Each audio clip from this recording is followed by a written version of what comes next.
Welcome to Chapter Sass, the podcast where we deep dive into the books that make you blush, gasp, and maybe even think a little.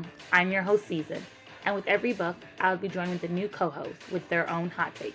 From spicy romances to messy love triangles and all the glorious chaos in between, we're here with a fresh perspective to unpack the stories we love, question what we think we know, and explore how the book speaks to us.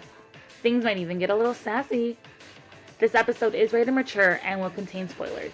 Let's get into the first chapter. Hello, everyone. Today we'll be covering Romancing Mister Bridgerton. This is the fourth book in the Bridgerton series. We're going to go a little out of order. That's how Netflix did it. And I have a new co-host. Hello, Michelle. Tell us a little bit about you. I'm Michelle. I don't know what to say. No, I can tell you. I'll help you. She's illustrated children's books, and I've known Michelle for a while and didn't know this. So when she sent me her tidbit, I was like, what? Please elaborate. Tell people more. This is something everybody should know. So I did illustrate 4 children's books. They are part of the Violet book series. They were so much fun. That was like my first job out of art school. I was so excited to do it. I was the second illustrator, so I did have to follow along, like match the first illustrator style. I loved working with my author. She was so fun, and I loved like her meaning behind the books, that she wanted to show like a Black family living in Chicago. It was Daddy, stepmommy, Violet, and Derek. And it was just, they went on adventures, and like Dad was Dad was very active in their lifestyle. She specifically wrote it that way because she wanted to show the father-daughter relationship. And it was great. Like, I got to kind of pick out like little hints of of Violet's personality. I designed her bedroom. So like I really wanted her to be into science. So like she has like little models in her room. I got to design like books and like her t-shirts. Every time she wore in the book, she wore a different t-shirt with a different design on it. So I got to do that. And like one of the books, Violet takes flight is it's her first time going on a plane ride, and she's nervous, and she meets the pilot, who is a Black female pilot who is based on the author's real Love friend. it. And so they actually did like a promotion of the book at, I believe it was at O'Hare, and the pilot that our character is based off of was there and talked about it. It was such a fun experience. Yeah. I loved it. I miss doing it. So hopefully maybe at some point she'll write more books. But yeah, I love it. I love telling people about it. Love that. When you told me that, that's amazing. hmm And I can't tell you how many of my guests can't even say that they actually illustrated. So the fact that you did that, amazing. I don't care if it's for children books because I can't do, pardon my language, shit for a children's book or adult. Like, that's not at all. And that's amazing. Hey, Like, thank you. truly. Like, don't, when you were like, I don't know what to say. And when you told me that, I was like, we're putting that in. Okay. So next we go into, what are you drinking? What are you drinking over here? I have some sweet tea Oh, in my I little love water that. bottle. I am drinking also just plain tea with water. So I have 2 things. Look We'll at take a you. combination of both. Let's see if my tea is ready because my tea was not ready before. It is a little darker, so we are hitting where the tea needs to be. Okay.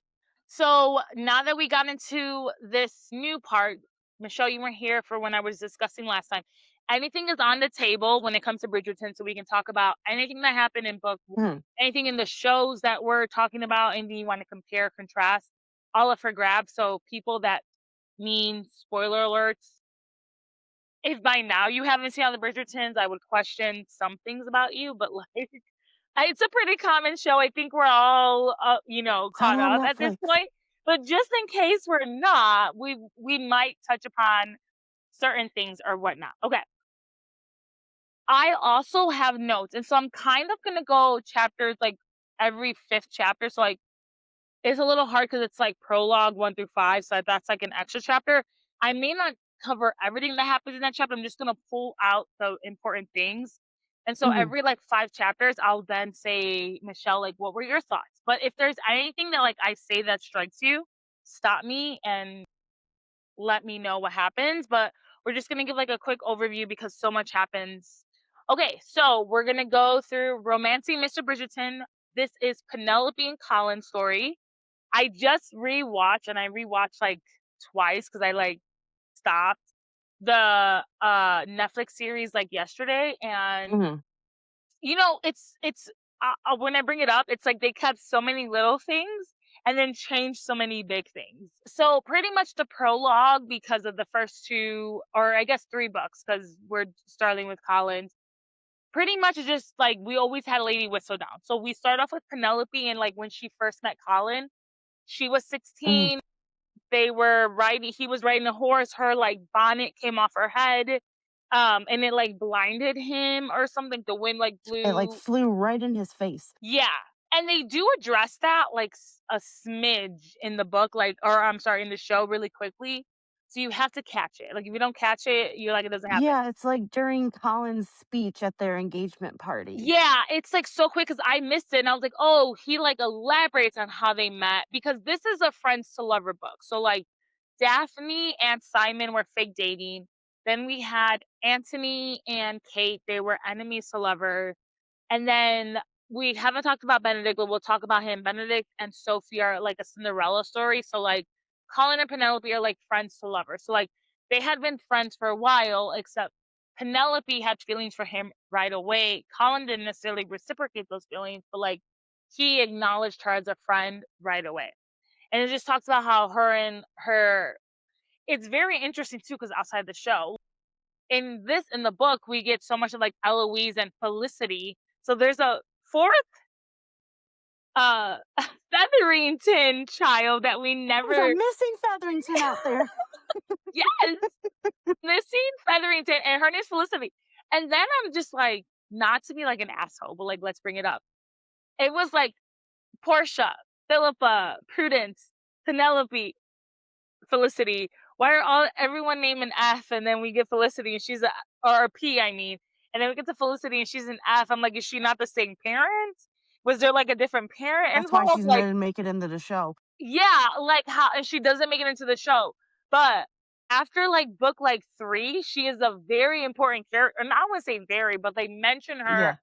so much more in the book than they do in the TV show. And I'm just like, where's Felicity, the younger sister? It's Because we all think it's Penelope's the youngest. right. It's almost like they combined Felicity and Penelope because Felicity and Hyacinth seem like they were like I great like that. friends growing up. Then we kind of they and like it almost seemed like Penelope and Eloise were like, yeah, we kind of became friends as we grew a little older. And it's like they just like we're gonna combine into these two ladies into one. No, honestly, I love that because we do get so much more of Hyacinth's personality, like not even Gregory. We get so much of Hmm. Hyacinth's personality in these like last kind of book because like her book is gonna come along. And I think I was telling this before, it's very interesting because the reason why we're not getting a ton of Hyacinth and Gregory now is because, in my opinion, it's the actors, right? Because at the end of the day, Bridgerton is a romance and there's like adult scenes that have to be made. Hmm. And the two younger ones, I think they just turned 18 this year, but like, I don't know if that's legal enough to like Yeah. film quote unquote some of these adult scenes. So we need them. I'm sure that's one of the reasons why we got a new Francesca, because in the TV show, Francesca season 1 and 2, very different from Francesca 3, Hmm. but it's because we needed an older Francesca because the actor that they had could not do the adult scenes that we get in season 4 of this year. Like, I don't know if Right. she would have been old enough, or she would have barely been old enough to legally have done it. So Right. it's just like, ooh, but I love the Francesca they cast this year. She is gorgeous. Love her. But we'll get back into it because we kind of went on a tangent. But the prologue is all about like Penelope just realizing her love for Colin.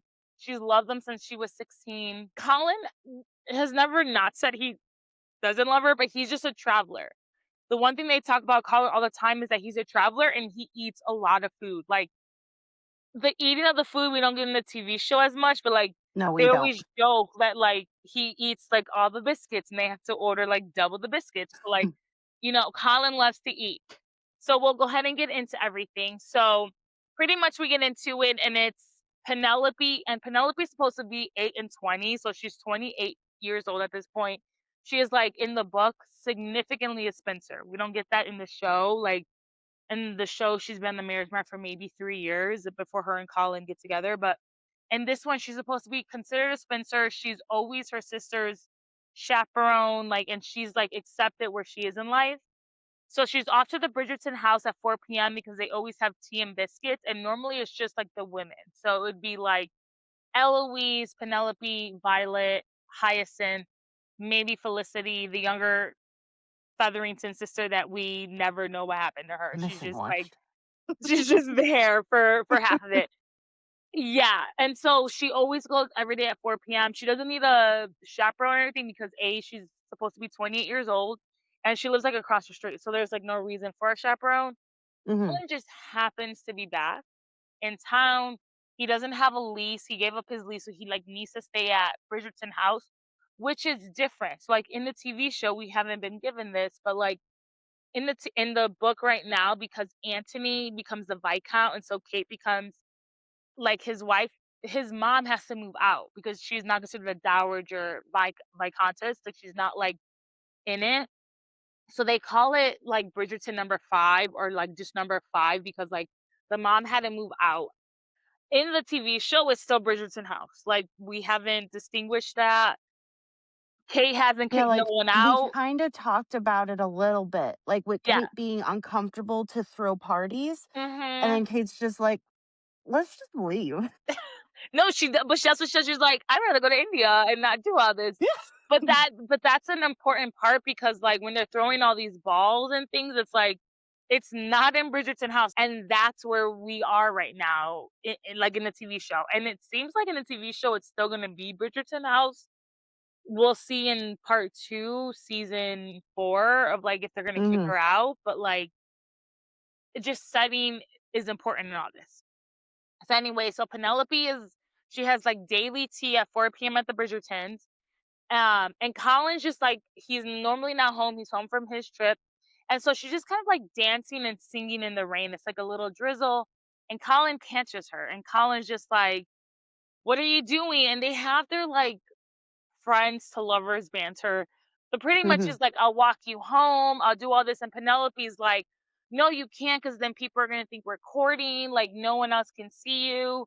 And and Colin's like, "Who cares?" And she's just like, "No." So like they put up this like persona, and he's like, "Oh, Miss Featherington, I met you like in the middle of the street. Let me like they just like act Yeah.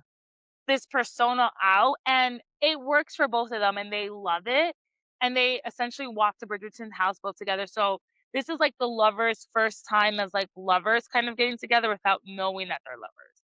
And Mhm. so their little banter goes back and forth, and we get that a lot because we get banter in Simon and Daphne's, Anthony and Kate. When we talk about Sophie and Benedict, we get this banter a lot, but it's fine.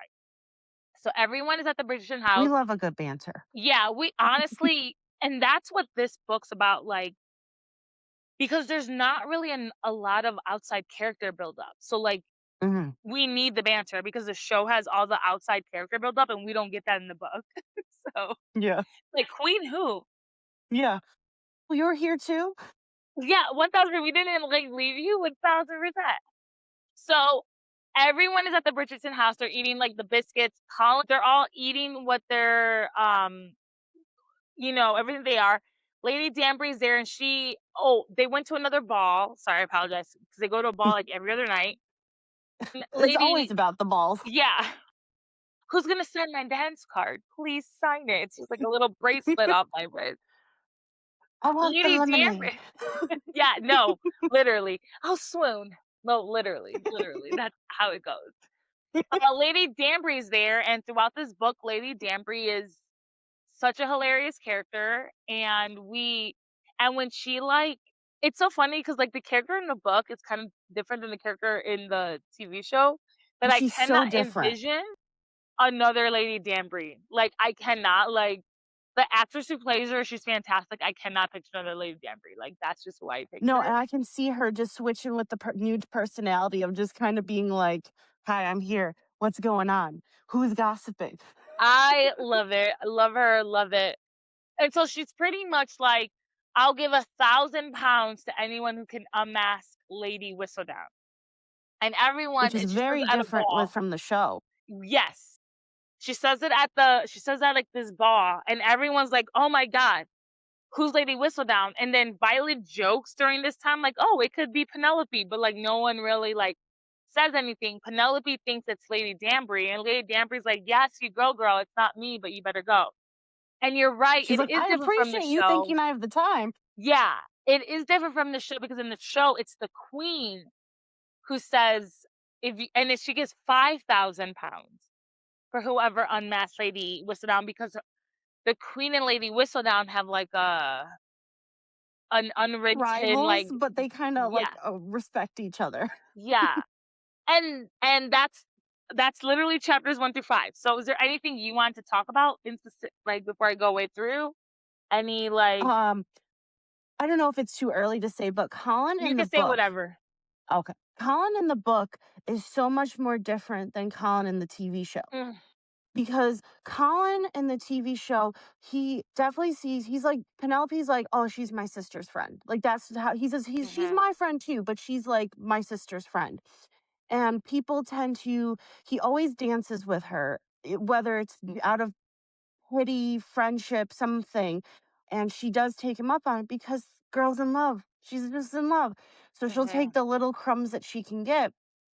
And then like at least in the end of season 2, we have, like, his friends who tease him about her, which is kind of equivalent to at the end of not at the end, but in the middle of Benedict books, they're kinda teasing him about Penelope, and he's like, "I'll never marry Penelope Featherington." So we have those 2 things, and in the show, he doesn't seem like he's that remorseful about it, that he hurt her feelings. Where in the book, he's like, I'm so sorry. I didn't mean it that way. I respect you. And like, so book Colin is a little bit more softer and sweeter. And like, I don't want to say he cares more, but that's the vibe he gives. yeah. And TV show Colin is a little bit more harsher. And they could have built up their romance just a little bit more for me. For me. Okay, so no, this is interesting and let's get into it. So I was talking with Anna, my other co-host for the first 2 books of this, and something Mhm, that she brought up, which is might be why they might have rushed this. So when we were talking about because we hated the way that they did, because in the book, Antony's and Kate's book, I think is much sweeter than like the TV show. Like in the TV show, they put sisters against each other, and the book doesn't do that. But mhm, something else that she brought up was because I said this, I was like, I don't here's the thing, I don't care that you make any character gay or lesbian or bi or whatever. I really don't. But in mhm. the book, Daphne and Francesca's story heavily relies on them being mothers. No other Bridgerton kid does. So if you're gonna change a story aspect, in my head, it's like, don't change them two because their stories rely heavily on having a baby. They're clearly changing Francesca's. Here's the thing: I don't care that now Michael's Michaela. Love it. I'm here for it. I trust Shonda Rhimes 1000%. I am a little concerned because Francesca's story was a story about infertility, about how Right. her and John had tried to have kids for a long time. They didn't. Not to give anything away, John will probably die this Spoilers. season in in Bridgerton because I think this is the next season will be her grieving season because Francesca's story is a second love story. So like she's gonna date Michaela slash Michael. In the book, he was Yes. Michael. Yeah. Here's the thing: I don't care that that happens. Like that doesn't bother me. I am kind of sad that we're taking away the infertility part because in Bridgerton, race doesn't matter, but gender does, right? And so it's like, cool, cool, cool. Doesn't matter if he's black, white, Asian, whatever. Gender does. How, like, the only reason why Francesca's story made sense was because once John died, all his stuff went to the cousin because he was the next male heir. How does that work for Michaela? Because Right. because gender matters, right? She was able to keep her life because the cousin decided, I love you behind closed doors. I'm not gonna say anything, so I'm not gonna kick you out. how does that work with the girl? Because or I'm sorry, not race, Yeah. gender matters. I don't know if we've had So I'm very anybody, curious to see how they're like a gonna talk woman about that. inherit anything. Yeah. Yeah, because she can't. Because everything we've had, the TV show, the Featherington line, because she has the first boy. In the book, her first 2 kids are girls. So Okay. they changed that. Yeah, yeah. You find out, I think, in Anthony's story or Simon's, like one of his epilogues, that like technically Colin and Penelope have like 2 girls at first, or a girl first. It's not a boy. It's not a Yeah. boy first. And it's like, oh, they're like, oh, we keep the Featherington name because Penelope had a boy first. And it's like, no, that's not what happens. Like, Mm-mm. so they changed it. So I'm very curious to see how they're gonna approach the Francesca story, because for Right. me, gender matters for Francesca. Again, I don't care, like, do whatever. And But like she I wanted to never have a read kid and that it was story. infertility. Because Yeah, in the so I'm very show, curious. you see her and John trying, and she's like, "Why haven't we Mhm. had a baby yet?" Yep. Because they've been married for what, like it's probably been definitely a year at this point. Yeah. Because Penelope and Colin had the baby and then came back from Mhm. their honeymoon. And then, so like the question is she? Because again, I didn't read her book. Would she have a child with his cousin in the book? And it's like, if so, I mean, I'm all for the Bridgerton magic, but No. No, but that's my issue. My issue is that Francesca's story is a story of, like, infertility, and that is hmm a topic that we need to talk about in society. yeah, That's not something we, like, talk about, and, like, it's been years, and she, like, can't get pregnant and, like, whatever. So, like, I'm very curious to see how Shonda touch upon that. But my friend was saying, because she, like, kinda knows some of the magic behind, like, Hollywood, she was saying the reason why that we got Colin and Penelope's story first is because they were a set, like, hetero love interest that we all were, like, we bought knew it was into. coming. Not that Benedict's story isn't either, but the fact that we brought in Francesca's and hers, we were changing to not a male, from a male to a female. She was like, they probably need to give us like 2 seasons to like see how we would have hmm reacted as like people who watch the show like for money purposes. And Right. so she's like, that's probably why we got Colin and Penelope first. Then like we introduced it more during Benedict's one, because Penelope, we all love Penelope. She's Lady Whistledown, right? Yeah. And then we introduced Francesca even more after that, and I was like, "Oh," and I see it now. I see it because he's probably gonna die, like, the end of this season. I think Eloise will be next There's because she some needs to rumors. grieve. So I think Eloise Yeah. season will be her grieving, and then her story will be Right. the love story, All if of that makes her. sense. Like, if I shared anything with you, whoops, sorry, but we said we were gonna Wow. share anything, but yeah. So I'm just very curious about Francesca because, like I said, hers is a infertility. hmm And I'm just like, how do you do that with 2 women? I'm just very curious. But I'm here. Here's the thing. I trust Shonda. Whatever she says, I believe. She says the sky is purple. I believe it's purple. So I know. that's I'm where like, I I am. want to live in the Bridgerton world. It's so peaceful. I love everything about it. It's so great. It's so great. Okay. So back to our story. Okay, so like after a while, so after everyone's accused everyone and Lady Danbury has offered this award, it's been a few days later, and Penelope is again on her way to the Bridgerton house because she hangs out there like every day. And they call it number 5 in this book. They don't say the Bridgerton house. And she's waiting for Eloise, but however, Eloise has like left.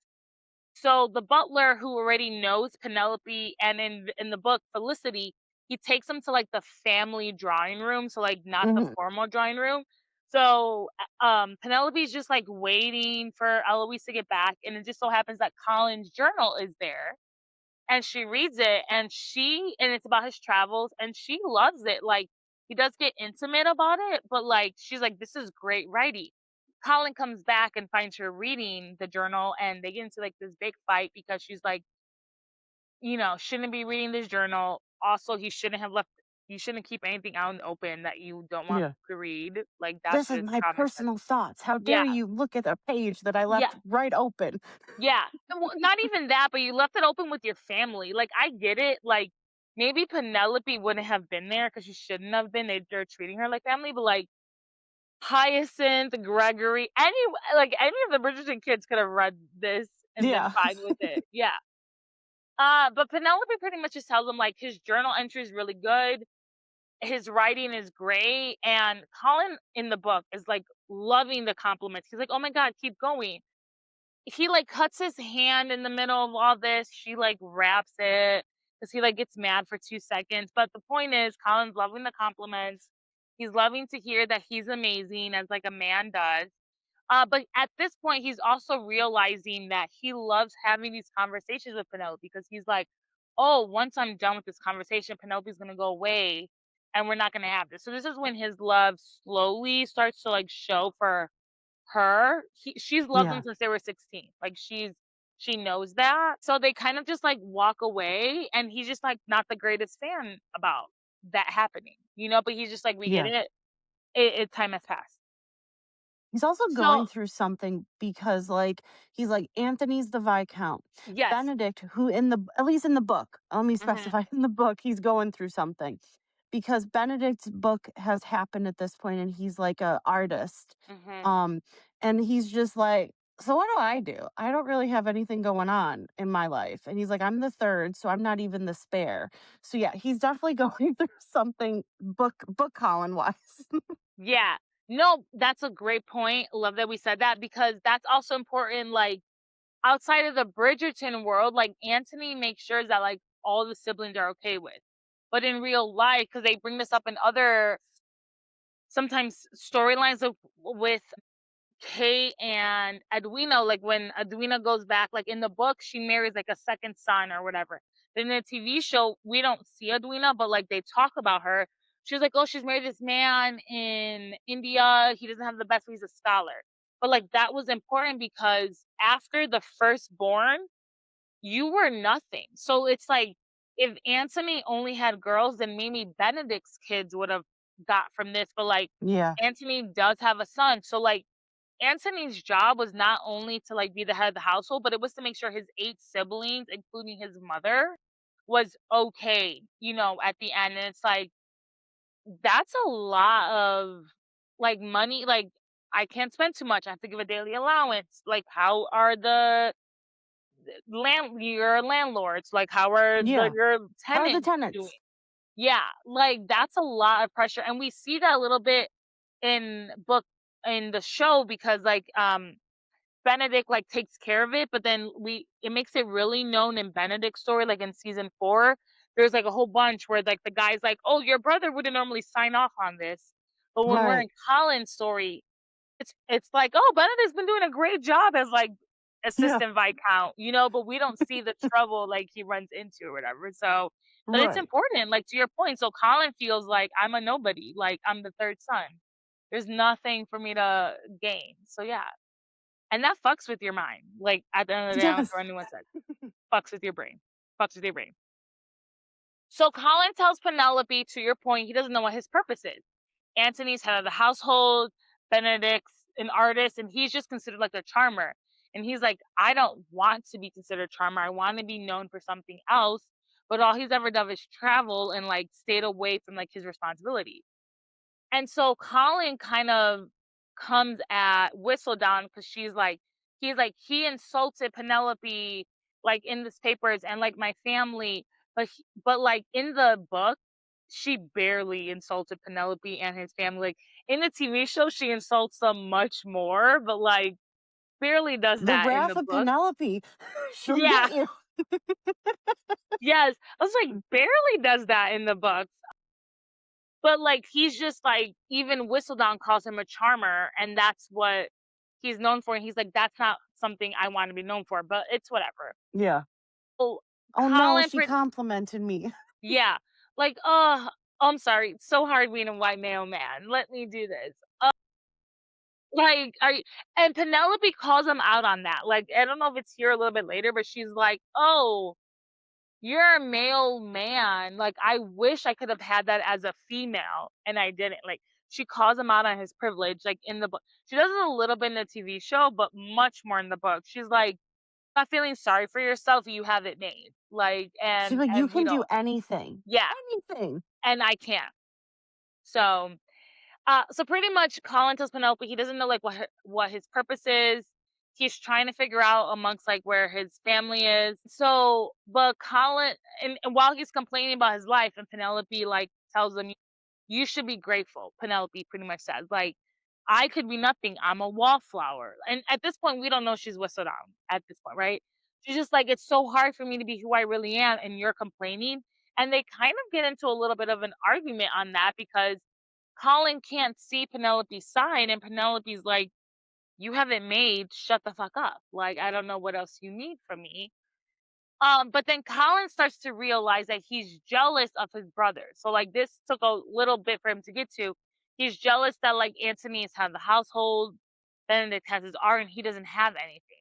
But now that he realizes this and he like goes talks to Penelope again, he's like, "I made the situation awkward. I don't want to like make it awkward." And this is when Penelope calls him out and says, "I heard that you didn't want me to be your wife, like when you said this, like you said Mhm. it." And she was like, "I never asked you if I wanted to be your wife."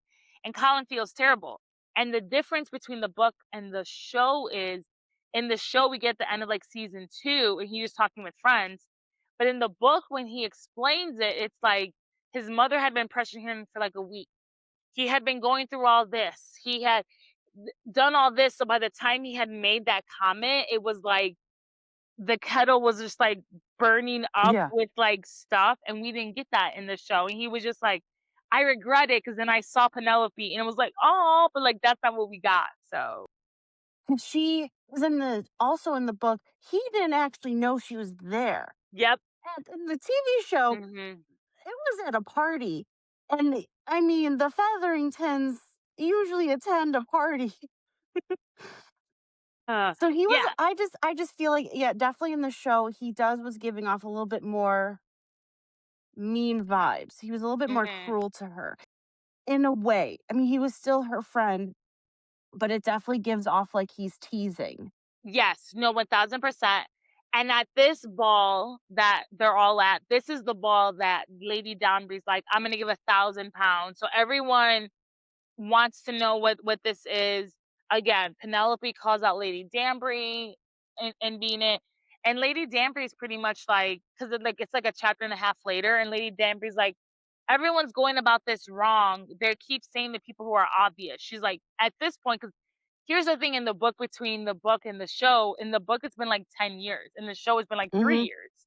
Mhm. So people are like in the show, it's like, "Oh, it's been 10 years. If we haven't figured out by now, it's someone who's not obvious." And so Lady Danbury's like, everyone is naming the obvious person. They need to name an like someone who's not obvious. So this Yeah. is when she kind of calls out Penelope. She's like, "Penelope, you're not an obvious person." And Penelope's like, "Oh, it's not me."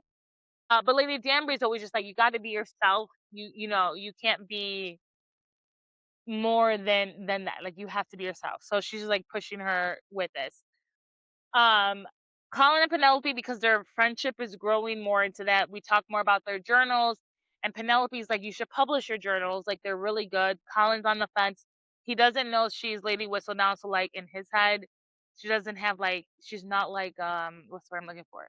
She doesn't have like anything behind her to like be giving him this advice. Like he's just like, without saying you're a nobody. He's like saying you're a nobody.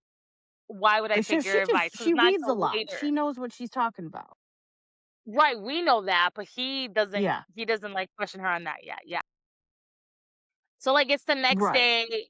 Yeah, it's the next day, and Colin calls on Penelope because this is after Lady Danbury's thing, and he says he thinks Eloise is Lady Whistledown because she's always nosy, and lately her hands have been covered in ink because she's been, like, writing letters and doing, like, all this type of stuff. And Penelope's like, "Are you sure you're sisters? Like, I would know if she was Lady Whistledown." And Colin is adamant. "It's Eloise. It's Eloise." But they don't ask Eloise. They don't do anything. They're just like, he's like, "It's just Eloise. It's Eloise." And she's like, "You're crazy. It's not Eloise." Um, but Colin's gonna die on this hill. Colin is gonna die on the hill that he thinks it's Eloise. So Penelope, of course, it's her best friend, so she's gonna defend her, Eloise and is she just also like acting a comes little and gets whistled shady down. in the book. She does, but she defends her though to the end. She's like hiding in her room a lot. That is true because once you read Penelope's book, though, have you read Penelope's book? Eloise, I haven't. Or I'm sorry, I said Penelope. I meant Eloise. That's what I meant, Eloise. Here's the thing, no, but the second prologue is essentially an Eloise prologue. Like, I'm sorry, the author's like, I gave everyone a second book to see where we. You gave me another Eloise chapter. You did not give me a Colin and Penelope chapter. But like that's what happened. So like in Penelope's book, she like Yeah. just goes away with Sir Philip for like a week or two, and then that's how they become lovers. Spoiler alert for anyone who didn't know. But so that's why her hands are always Yeah. like super like because she's writing all these letters to Sir Philip. But like I do think they could have done a better job at doing that. But anyway, so like Penelope's like defending Eloise, and Colin is just like, I'm confident. She's Whistledown. I don't care what you say. And then Colin like thinks to himself that like while they're having this like agreement or disagreement, I don't know what you want to call it, they're like bickering, they're bantering. Colin thinks to himself, he's like looking at her lips and like he's like, oh my god, Penelope's lips are like she's licking them and all this. He like wants to kiss Penelope. And then at that exact time, Penelope asks Colin to kiss her. And then we go to chapter 10. And the reason why Penelope is asking is because she's like, I'm two and she's 28. So I think it's 20 and 8 or whatever that they say. She's never been kissed. She could die tomorrow. She just wants to know what it means to be kissed. She's like, Colin, it would mean nothing. I just want to know that like what this means like before because I'm a spinster because again in the TV show it's only been like 3 years, so she's like 21, but in the book she's like almost 30, so she's like really a spinster in the book. And so Colin gives in and he kisses her, and Colin starts thinking all the spicy things. So any spicy thing you think can be associated with the kiss, Colin is thinking it, and he's thinking about her lips, but he doesn't like say it out loud, but he's just like kissing her. So, but he's thinking it. He's like, "Oh, I could do all these things with her lips." Like, "Oh my gosh." So then after they kiss, they like leave. Colin comes back to house number 5, aka the Bridgerton house, but it's just called something different right now. And Colin confronts Eloise, and he's like, "You're Lady Whistledown." And Eloise is like, "You're crazy." And she's like, "Why do you think I'm Whistledown?" And he's just like, "Oh, because you have ink on your hands." And she's like, there's a million reasons why I could have ink on my hands. You're crazy. Like, that's not the reason. Like, I'm Thank you for writing bringing that up. letters. Yeah. She's like, be more creative, brother. Like, he That's does not that what in it the is. show too, like, "You have ink on your hands," and I'm like, "That's how people." Yeah, she's literally like, be more creative, brother. That's not a reason for me to have this. And she just says, I've been writing letters. You don't need to know to who. I've been writing letters. Like that's it at the end of the day. So then we find out that Whistledown has been writing for 11 years, and she writes because the beginning of every chapter is like a Whistledown like snippet. And Whistledown says that after 11 years, she's putting down her quill. She needs something new to do in her life. And so then we meet a Miss Cressida, and she says she's Whistledown after a ball Oh, Cressida. and that she's putting down her quill because it's been too much. But we also learned that Cressida married like a dude. He didn't have a lot as money as he said he had. The dude died. And so like Cressida just like needs money. Like she doesn't have as much money as a Ton need her to have. So she wants this 1,000 pound that Lady Whistledown, or I'm sorry, Lady Danbury has promised. But in the book, or I'm sorry, in the show, it's the 5,000 pounds from the queen. So she's like, Mhm. I need it. I need this to survive. So she's like, let's do this. And I love the Cressida snippet that we get. I love she's the villain, but they give us a backstory that her parents are really assholes and like her mom should have done a better job at fighting for her. If Cressida comes back, I'm very interested to see her storyline. I really hope she comes back because, Mhm. okay, She is the mean girl. She is the mean Mhm. girl of the ton, and we don't like a mean girl. But they really made me fall for her that season. I really wanted her to at least end up with Lord Debeling since Penelope passed him over.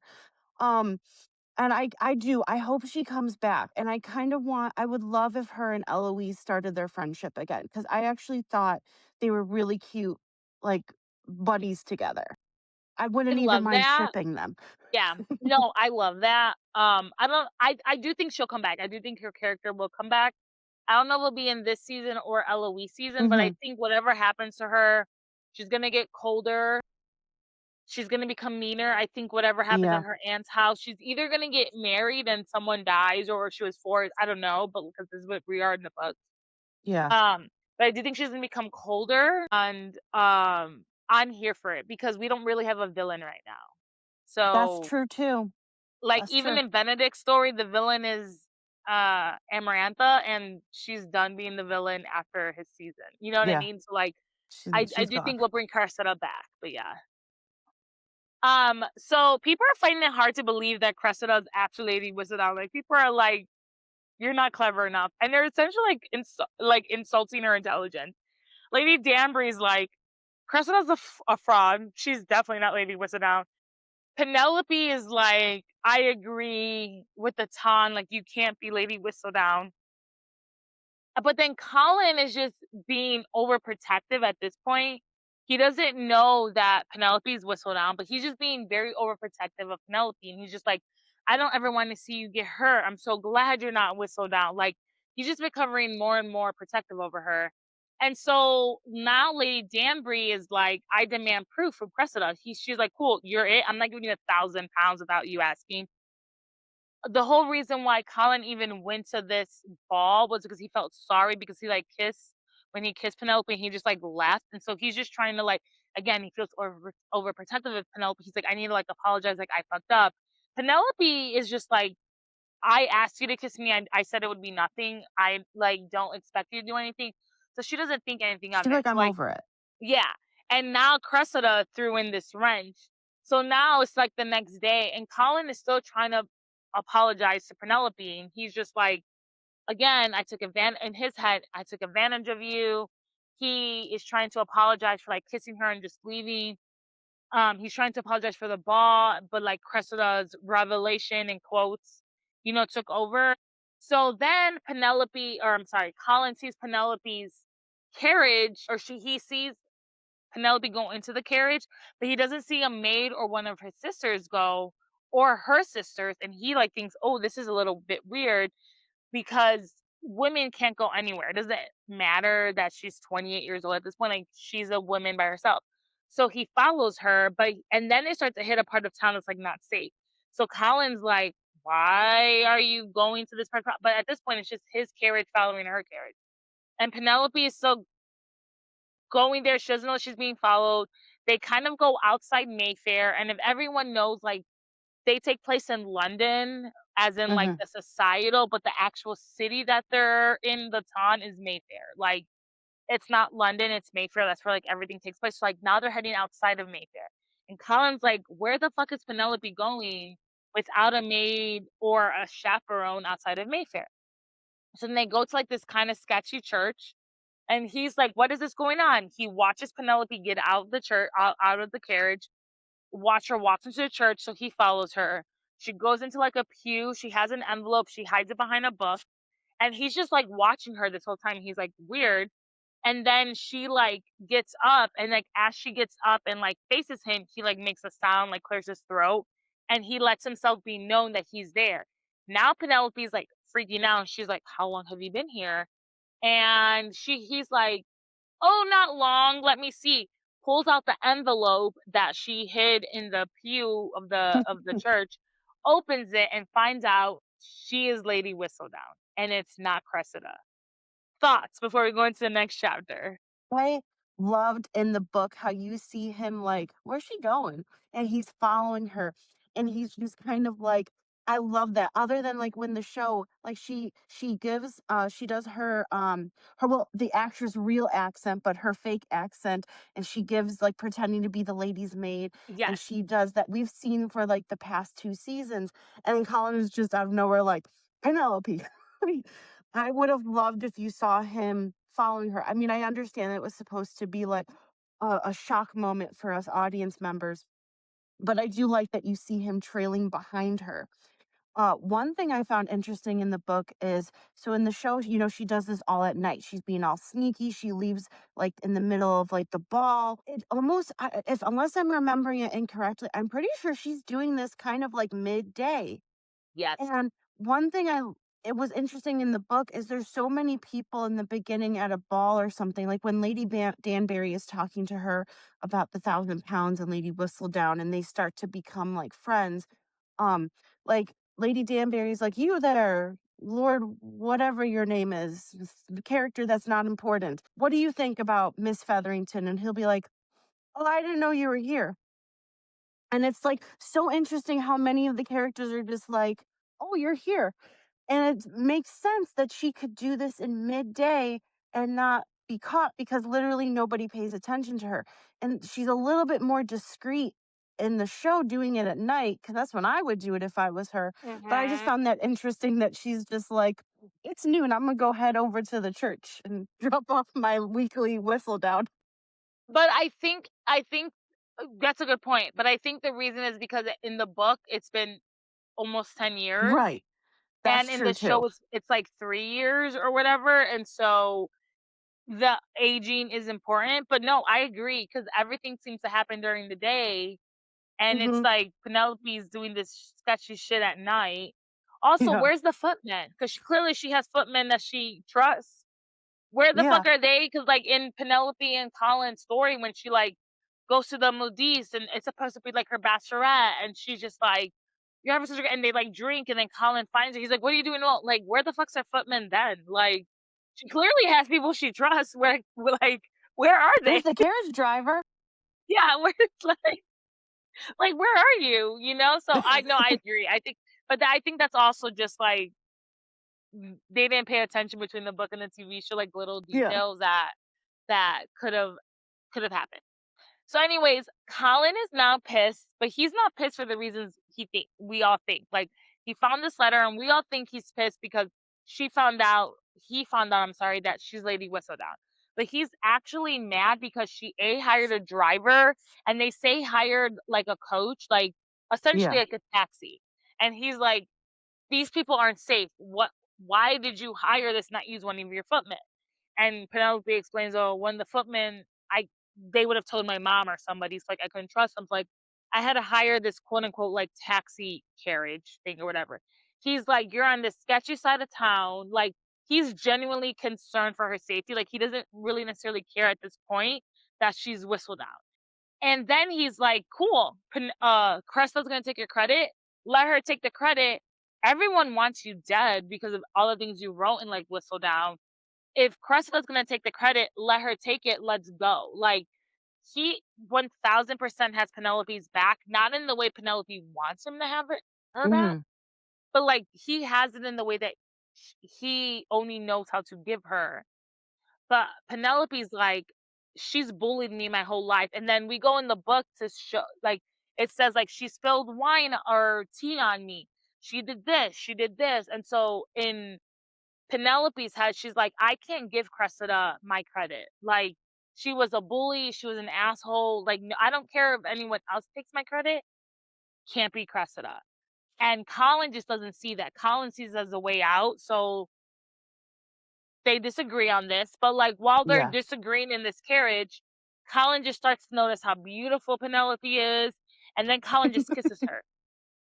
And then things get spicy in the back of the carriage. So the carriage takes Penelope home. In the book, and I'm sorry, in the book, in the TV show, he like fingers her and he does all types of stuff. In the book, he doesn't do that. In the book, he like kisses her, takes off kind of a lot of her clothes, Yeah. uh, caresses her breasts a lot, but like that's as far as it goes. It doesn't go outside of that. There's no pit bull playing in the background. There's no pit bull playing in the background, there's none of that happening.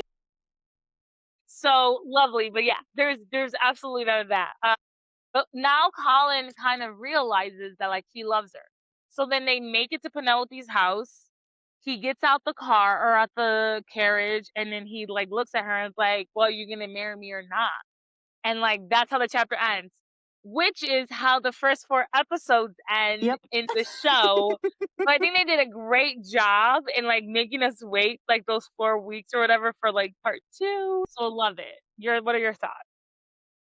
Uh, no, I love that that's where, like, that chapter end, and then that's where, like, the season cut started. I will say since we are, like, pretty halfway through talking about the book, Mm. it was so weird to me, because these were my first time reading these books. I've only Oh, watched the TV show. I'm so So glad. I thought you read them before. I'm so glad I gave you something no, new, Michelle. Yay. I love it. I'm probably gonna read the other 2 back and then do the rest of them because I love how they're written. But I was expecting, like I was like, "Where's Queen Charlotte at? Where's she Oh, at?"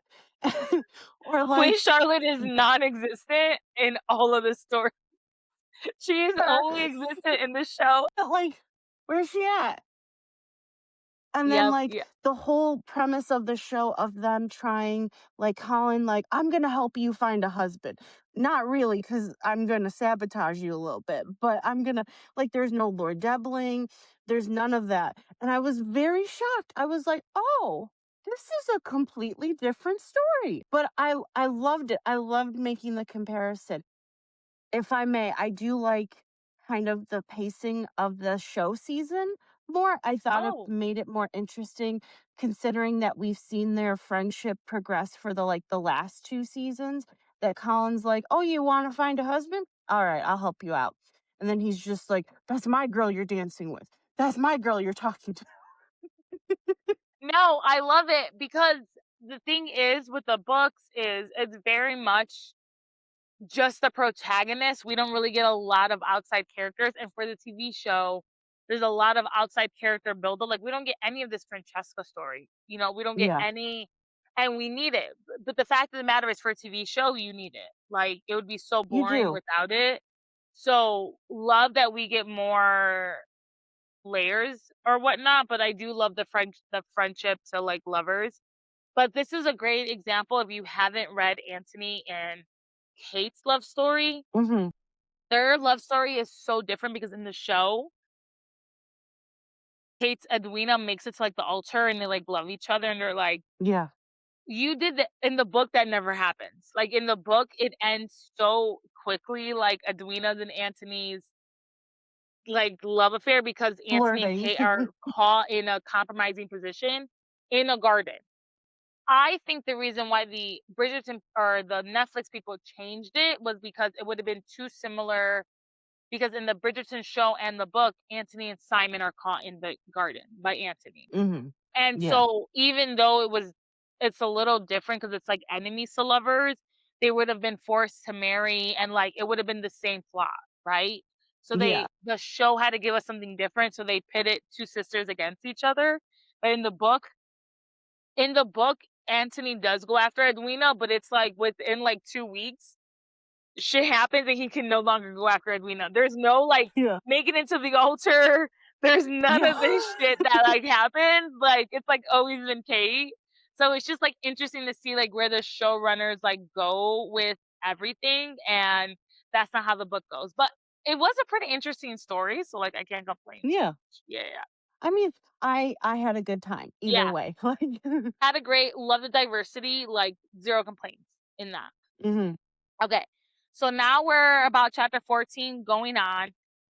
And, Colin just asked, "Are you gonna like marry me or not?" And so Colin grabs Penelope and they're heading to the drawing room. And Colin is very excited to marry Penelope, especially after the carriage ride. He's like, "Ooh, I can't wait to see what this means for like my wedding night." I had a good time. Yeah, I had a good time.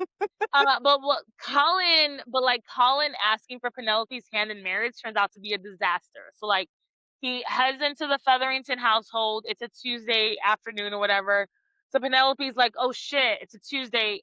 All of This is it's probably my the favorite part of this book. Yeah, it's like the Featherington like meeting. So like Her two older sisters' husbands are there. Also, fun fact, one of the Penelope sisters or Featherington sisters marries like Nigel Berbrook, and like in the TV show, he's like scum upon scum. But like in the book, he I had to has do a to double be take with that name.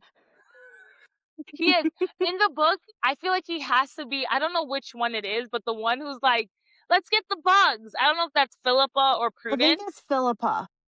So I feel like that's supposed to be Nigel Berbrook's character, like her husband. It's supposed to be that Yeah. character. She's like, "Oh, the bugs," she's just like so delusional, but like he fits right in. I was like, "That's that dude. He fits right in with the Yeah. family." Like that's supposed to be him. But like She married up in the show. yeah, yeah. But in like Colin can get 2 seconds alone with Portia Featherington, and then when Colin is there and is like, "Oh, I need to talk to you about something," she's like, "Oh my god, it has to be about Felicity." She's trying to kick everybody in the mama out of the room except for Felicity. Felicity is like, "I'm trying to get out of here." Is picking Me? up she is picking up exactly what Colin's putting down. He's like, "I need to do this." She's like, "Cool, I'll be in my room getting my drawings that are so amazing." Like, she Yeah. is trying to leave. Wants nothing to do with this conversation. Everyone's like shocked. And then Colin's like, "Obviously, I'm asking for Penelope's hand in marriage, not Felicity." And everyone's just shocked because, to Portia's defense, because Penelope's supposed to be 28, she just assumed that, like, she would have her to the end, like it would be her and Penelope to like the day she Yeah. died, like she would always have somebody. So it's kind of sweet, but an asshole, but like sweet, Yeah. Yeah. Uh so Colin and Penelope are supposed to get married the next month, and everyone's getting ready for this wedding. Colin and Penelope are kissing a lot more because Colin cannot keep his hands off Penelope. And shit just gets steamy every time they're in a room together by themselves. And so they're like in the drawing room at this point, and Colin wants to take Penelope right then and there. And Penelope's like, "No, you can't. Like, your family can walk in." And he's like, "You're right." But then Colin's like, "I love you. I'm going to move up the wedding faster. We're not waiting a month." So he like He's thirsty. convinces people be like within a week because he like tries to trick his mothers. Maybe something could have happened between us and there could be a baby, but like they don't like yeah. Yeah. So he's like, "Oh, okay, like let's just do this." But we now know, even though he hasn't told Penelope he loves her, we know as readers he loves her. Right. Yeah. And so now we get like the Whistledown paper. It's their engagement ball. It's Colin and Penelope's engagement ball. And Whistledown papers were supposed to be delivered Monday. Like they're getting married like that. Their ball like that Saturday. But like Whistledown gets delivered, and immediately Penelope's like, "Oh no, this was supposed to be delivered Monday." Her publisher must have like moved up the dates or whatever. He did. And so the papers are delivered on their engagement night. And it pretty much is saying that like I'm sorry, not Francesca. Cressida is a lie. She's a fraud. I'm not saying Lady Whistledown saying I'm not saying who I am, but I'm definitely not Cressida. Colin is like, "What the fuck did you do this on our engagement ball?" And she's like, I plan to do this, not our engagement ball. Like I plan to do Yeah. this on a Monday. And he's just like pissed because but for Colin, he's pissed because he sees her safety at harm. It's like, now that you said it's not Cressida, people are gonna come after you. And then they talk about this, and he's like, "It's okay for Cressida because she's more popular and she's more beautiful." And we Like people talk about already hate her. right, people already hate her.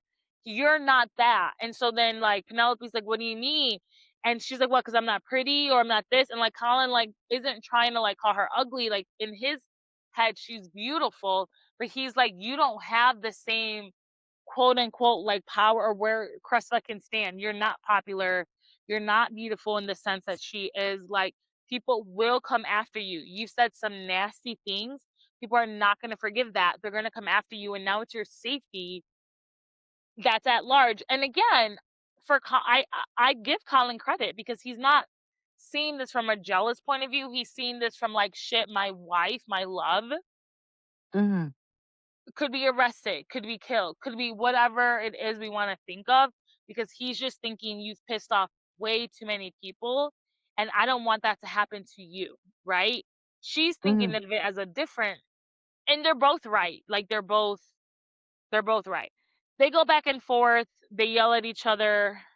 When they yell at each other, shit gets spicy. He drags her to his house. They say she has a headache. She doesn't really have a headache. Shit gets spicy and they fuck. Like, I don't know how else to say it. Shit gets spicy, they fuck. They say they love each other. Yeah, they say they love each other. They fuck. She's 28 years old. He's like, I'm gonna try to go carefully because you're a virgin. Whatever. They do it. Love it for Hmm. them. It's amazing. In the TV show, they do it on the couch or on Which the they break. which they break in real life. Yes, not on the bed, not like on a real bed. Which also though, I just like think like you were 2 steps away from the bed in real life. Why not like go to the bed? Like, come on, let's be classy about this. Like, I get it. I get your characters broke it, but there's so many scenes where it's just like the doors and it's the bed. And I'm like, none of us could go through the doors to the bed. I'm here for the magic of the TV show. I'm here for the magic of the Yeah. TV show. But they do break the sofa in the bed. But also love that we get body diversity.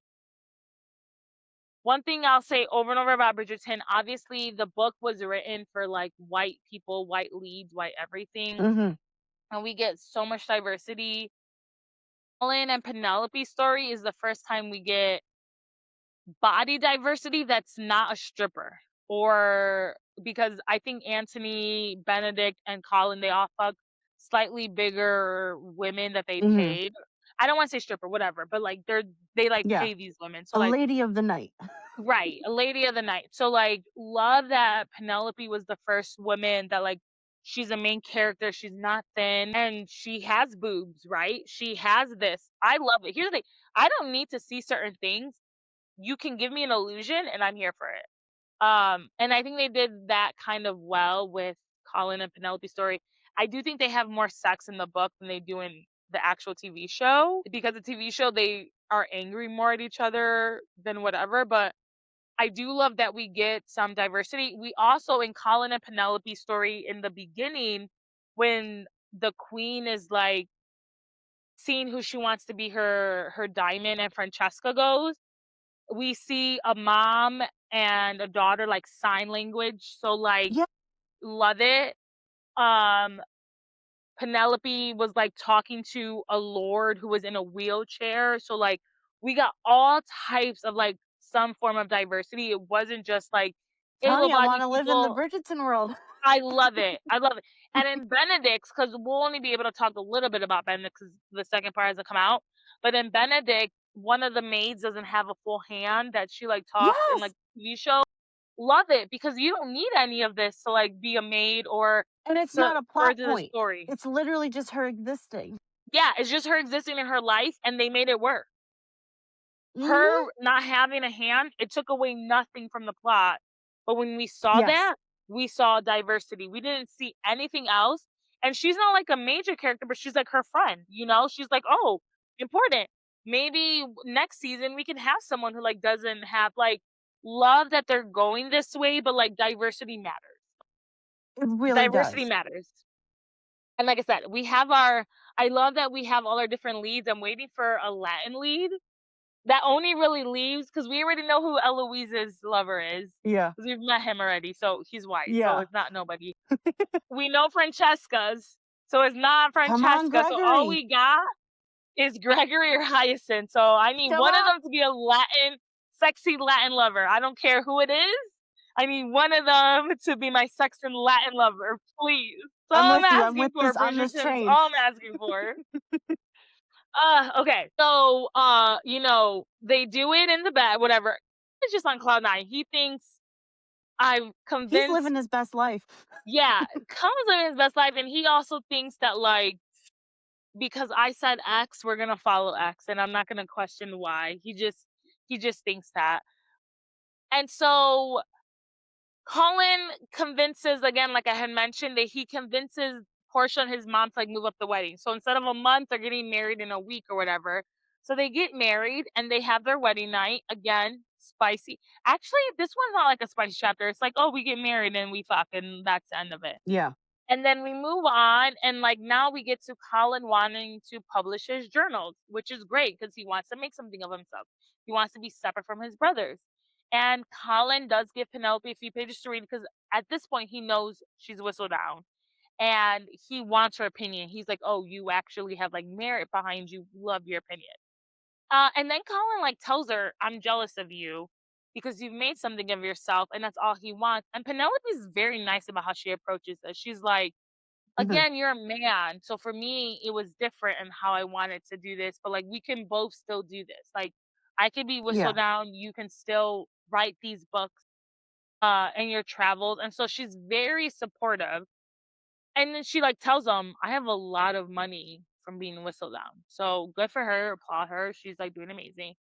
But then Cressida pays Penelope a visit after like a Cressida. week after their wedding because turns out Whistledown had made a comment saying that it would hurt her heart if Cressida ever, or Penelope had said out loud it would hurt her heart if like Cressida, when she claimed to be Whistledown. And then so when that story came out during their engagement party, Penelope had used the exact same wording saying it hurts my heart that Cressida's taking credit.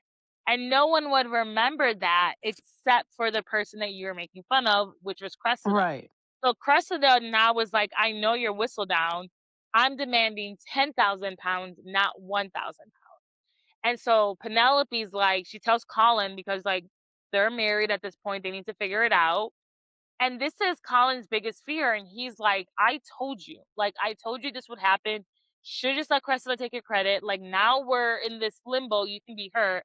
But pretty much it's supposed to be another ball. And Colin just says, "Don't worry, I'm going to take care of it." He sends a letter to everybody. The letter just says they need to stick to Penelope like glue. And everyone's like, "Penelope, why do we need to stick to you like glue?" Like, She's Hyacinth like, all I don't knows know. Eloise is missing at this point, and we don't even realize Eloise is missing. Eloise is missing at this point. And so then at the end of the chapter, he tells Anthony and Simon, and so the ball that they're at is Daphne and Simon's ball. They're the Duchess and Duke. And he pretty much is like, "We need to be in a different platform when we tell this." Simon gives him like a separate balcony. They're like, "Cool." Anthony knows he's ready to do whatever he has to do. So Colin goes out, gives his romantic speech about how much he loves his wife and they're amazing. But then he says, "My wife is also known by another name, Whistledown." And so then Lady Danbury's like, "Fuck yeah, it's not Cressida." Yeah. Then we get Anthony clapping, we get Simon clapping, we get everyone clapping. Penelope's shocked. She's like, "Oh my God, what happened?" And Colin's like, "Okay, let's go fuck now. We're done. I did what I had to do. I protected you. Let's go." And We they all lived leave. happily ever after. Yeah. Thoughts. Thoughts on all of this. Go ahead. So I prefer the TV show that Penelope puts on her big girl pants and she's like, I'm going to do this myself. You are not involved at all. I love Colin, but it's not his moment. It's not It's his not. moment. Um, so I love that she goes in front of the ton at her own family's ball. Not that I don't love Simon and Daphne, but it's their ball. And she's like, I am Lady Whistledown. And as much as I love everybody clapped, I do love that people are shocked at first. And to be fair, I think it would have gone bad for Penelope if it wasn't for Her Majesty Queen Charlotte, who basically gave her approval. Mm-hmm. I do love that when the money is brought up, how much Penelope makes, that she Colin is very much like, that's your money. That's not my money. Cause she's like, do you want it? I don't want it. I've never spent it. And that she used it maybe once when her mother's aunt died. And she's like, hey, here's some money. And wink, wink. Mhm, Or like they did it as a ruse, or she convinced her mother it was her aunt's. mhm. Um, but then I love that it's brought up that they're going to use that money specifically for their daughters. whether or not they want to find husbands or if they just want to live comfortably. Because Penelope was 100% ready to go live in a cottage by herself. Yep, she So was. I love that that is 100% brought up. That she's like, no, these are going to be for our girls. And Colin's like, right on. Yeah. Um, uh, No, Something yeah, no, else you're right happens. because yeah, Hmm. sorry. You're right because in the book that is different in the book than in the movie because in the book or Penelope gave the money to the aunt, their aunt that they said was rich. Yeah. She had the solicitor that was her editor, and in the book Hmm. or in the TV show that wasn't her editor. But like in the book, it was like her father's like one of her father's solicitors like turned out to be her editor because it was like oh, you're really good with this. He made money. He ended up dying. And so like that's how she was like in the church Yeah. or whatever. Cause like that's how she like talked with the editor. But she was able to like help her mom and be like, oh, I'm gonna give you all this fake money. We're gonna say it's my our dead aunts, just so Yeah. that the Featherington line can continue. And in the book, or I mean in the TV show, this is when Portia like takes the money of the ton and like the Hmm. solicitor comes and is like, this is sketchy. I'm calling you out. And then only when Penelope comes forward, she's like, okay, now you can tell that solicitor I gave you the money so he doesn't Hmm. question anything. And we can keep our family name. Yep. Yep. It's just I loved amazing how because that it, worked out in the yeah, show. like also the power of being a man because had they the only reason why the solicitor never came after them was because it was possible that one of the other two daughters could have been pregnant with a male heir. And it's Yeah. like you like just like what it means to be a male in this time versus female. And that was the whole point of Penelope's book. She was like, I did this for myself because I'm a woman and I can't do this. Like I Right. was able to hide behind this persona. And I love in the show that she is still Lady Whistledown, that she's still writing. I love that she's still doing that. I know in the book she's like, maybe I'll write a novel. Hmm. But I love that in the show she's still Lady Whistledown. She still gets to write. The only reason why I kind of allowed it in the books is because before her and Colin got together, she's like, I'm tired. It's been 10 years of me writing this. I'm tired of doing it. So that was her choice. It wasn't him influencing her to do it. It was 100% her choice. And I'm like, all right, Hmm. I'll allow. I love it. But Okay. I did get mad at Book Colin when he was like, "Yeah, just let Cressida take the credit." And I'm like, "Have you never had a school bully before?" Like, Guess he didn't. Guess he didn't. Love it. Okay, and so then at the end of Bridgerton, we get two epilogues. So first mhm, epilogue is Penelope's pregnant, and Colin is getting a copy back of his first novel, which is like his series and like the Englishman travels. And so it's like when he went to Greece, when he went to Scotland, when he went to like all these different places. But the whole point is that like both of their dreams came together. So like she's a mom, thought she was gonna be a Spencer. They're having their first baby and I think it's the first baby, I forgot. And Colin mhm. is now a novelist. He's like writing his books, and they live happily ever after. Then we get epilogue two, and here's my issue with epilogue two. We agree Epilogue on this. two was like 80% Eloise chapter. Eloise. It wasn't because every other epilogue was about like years after they got married. Yeah. This epilogue was you haven't read the other two. Like Daphne and Simon is like 15 years after they got married. Like, Oh, wow. yeah, like this epilogue is supposed to be the second epilogue is it's like a day after or it's the night of the ball when Colin lets everyone know that Penelope's Lady Whistledown and supposedly Eloise has been missing because she went to visit Sir Philip, and it's been like a week. Mhm, So she doesn't know that she's Whistledown, and like everyone's trying to find where the fuck Eloise is. I'm sorry, not Penelope, Eloise. They finally found her. They found like a letter where she said she was going to be visiting like in the countryside, Sir Philip. When Anthony visits, he's like, "You need to be married because she's essentially been unchaperoned for a week at this point with a man," and so they like forced to get married. So it's like their wedding night, and then on her wedding day, Penelope is forced to tell Eloise that she's Whistledown, only to find out Mm-hmm. that Hyacinth has already told Yeah. or Hyacinth's Eloise telling that she's everybody. Whistledown. And she's like, you've been keeping this secret from me. And everyone's like, oh, we're the Bridgertons. It's a competition. You can't keep a secret. And it's like, this was nowhere near a Colin or Penelope epilogue. It was like strictly an Eloise. Gave us more Yeah. information about Eloise running away. But when you read Eloise's book, it's very clear. Like, I've read Yeah. Eloise's book. She ran away. I'm very sad about the second epilogue because we didn't need it. Like, give me something Right. else. Like, I wish what they did, because you haven't read it, but in Simon and Daphne's second epilogue, we find out that Mm. one of Penelope and Colin's kid is going to be like nonverbal for a little bit and could possibly stutter. Oh, okay. That's the whole point of like that. Like, Simon's like, oh, I can be like a great help because like this happened to me. I wish we got more Yeah. information on that. Like, See, them that would taking have it, been like, good. we don't know, our son isn't talking, little Georgie. Like, wish we got more information on that. We just got more information on Eloise, which we get all this information or 90% of it in Eloise's book. Like, this second epilogue was pointless. And it's like pages long. I did the audio of this. It's like a 30-minute audio I made for my no speed on my reason. Like, audio no reason. farther. Yeah. Yeah. I was like, This let's had get nothing to past do this. with Colin and Penelope. It was so bad. I was like, Yeah. would have preferred more of them. Anyways, Penelope finds out, or Eloise. Penelope and Eloise figure out their friendship, and then the newlyweds joke that to make Violet happy, they need to like have a kid during their Have a honeymoon. baby. Like they fuck. Yeah. Yeah, that's that second epilogue. So thank you, Julia Quinn. Would have loved more on something else, but thank you for that. Because I feel like I got nothing and I could have gotten more, but thank you so much.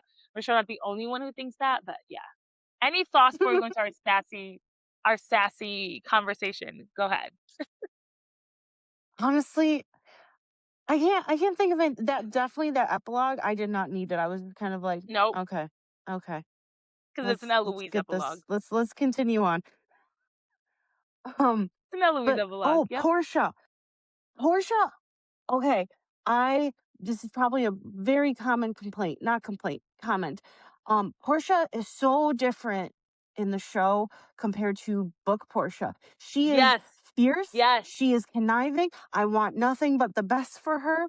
I love her little side stories, and then like she's just kind of like there in Penelope's book. Like she makes her like kind of a little bit of a fool of herself with the whole Mhm. like he's going to propose to Felicity and like all this stuff. And like, but in the show, she is fierce. She's running that household. Mhm.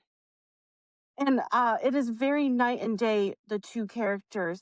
I mean, you get a little bit of like how a woman is supposed to be from her when Penelope and her are talking when she's engaged.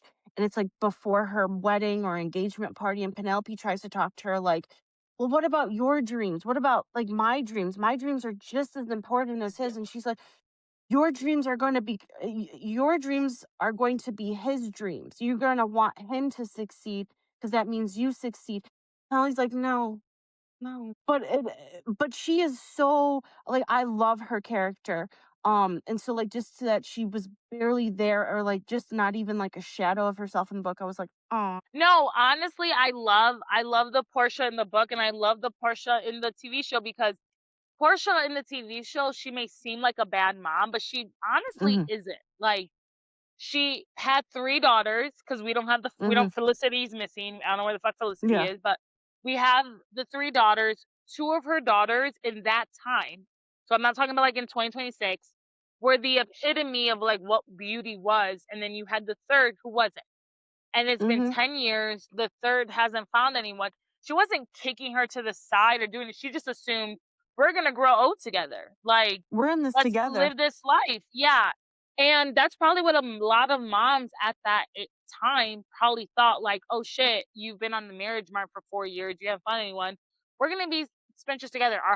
My husband died. Your dad died, whatever. Like, probably was gonna like be amazing. She doesn't like necessarily treat her bad, but when Colin comes, in her head, she's like, "Oh, you must be my youngest daughter because you would have already came for the daughter who's been Mm-hmm, on the shelf for 10 years." Like, it's not any shade to anyone. And then when Colin calls her out in the book and in the TV show, Yeah, she he calls immediately her out fierce changes in the her TV show. tune and is like, "That's not what I meant. I see where you're coming from. I'm gonna make sure my daughter feels love." And she did a Yeah. great job in both the TV show and book at showing her love for her daughter. So I applaud that because that's probably how a lot of mothers and Mhm. probably interact in today's day and age without needing to, you know? Yeah, because Yeah. like, there's even the other quote when Lord Debling basically tells Penelope, like, "I don't wanna be with you because you're in love with another man." And Mhm. he just kinda leaves her in the middle of the dance, the The ballroom. sequence. Yeah. And so she gets upset by that and she's leaving. And like Portia's like, what did you do? Like something like she kind of accuses her and she's like, can you not see that I am just as upset as you are? Like, do I not matter unless I am engaged to a duke? And it was just very much like that was another moment that was an eye opening for her in the show. I feel like she was like, Mhm. okay, you got me there. Yeah. I love it. Love it. All right. Now time for our sassy topic. So we have a sassy topic at the end of every episode.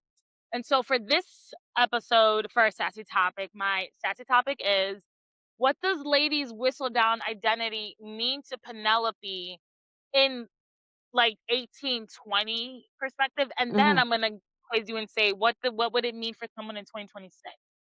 Like, what are your thoughts on? Yeah, because I think it could be a little different. So 1860, or it would definitely be more like it's almost like you would get to be free. Like you could say anything you want. You could influence stuff because think about like I don't know how many people were in the ton, especially back in that day. But this is high society. This is like everybody is reading this. So if you said something like uh, I don't know, like such the influence, like if you said, "Oh, the color purple is in this season. This person wore it," and imagine hundreds of people deciding to wear purple just because you said something like that. Like it is baffling. And then for a woman of that time, even the fact that it is Lady Whistledown, that people of the town are like following this woman's opinion is like baffling and I love it. And what is it? Someone said something. Oh shoot, it escaped me. But like the fact that they're following this woman's word and they're like they don't know who she is, and then it also helps the fact that she's telling the truth because I think it was the show that said it that like everything that Lady Whistledown says is the truth. So like if she's gossiping about somebody, she says it. And then like in the show, like what is it? At one point Penelope writes for good, like, she mentions, like, this man who abuses his wife. Like, could you Hmm. imagine, like, what that would be in that time? Like, "Oh, hey, this guy's not a great guy. He's got a really fancy title, but he's not a good guy." And, like, everybody's like, "That's right. He's not a good guy." Like, it would be amazing. Again, I wish I lived there. And then, like, for today's time, it's almost like Twitter, like being anonymous on Twitter. Hmm. And like there are people like that and they're not telling the truth, but it's like I think there's like very few people on in society who would spread the word and tell the truth. And like again, I can't imagine that being someone with a woman's name today because I feel like they would discredit her. They would say she don't know what she's talking about. Even if it's like because there was even talk in the show in the book, well, what if it's a man hiding behind the woman's name? Like, I can't see that. I mean, how many times do you see, like, women when they publish, they use a man's name because they're like, "Well, no one's gonna read this," because they don't wanna read a Hmm. woman's writing. So, like, I just think it's so cool and different, and, again, Twitter would be the best example, like, if you just get all your gossip from Twitter, but it's like, Madam X or something. That's the that's the Yeah. name.